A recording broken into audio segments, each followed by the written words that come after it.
Have to put the port to bow line out on that wooden piling.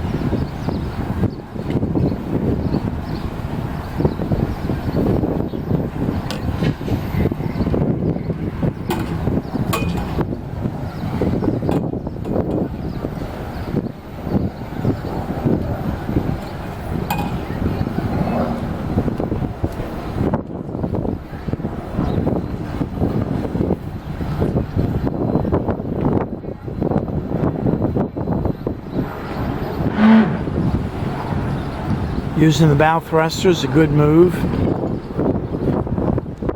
There we go. Got it in place on the first try. Beautiful. So now we'll bow thrust back over to the right, to the starboard. Snug up the port bow line, the starboard bow line. And then we'll take care of the lines on the finger pier to starboard, and then crisscross the stern lines. Crisscross the stern lines under the dinghy.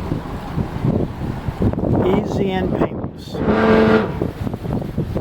Twin Dolphins Marina, Bradenton, Florida.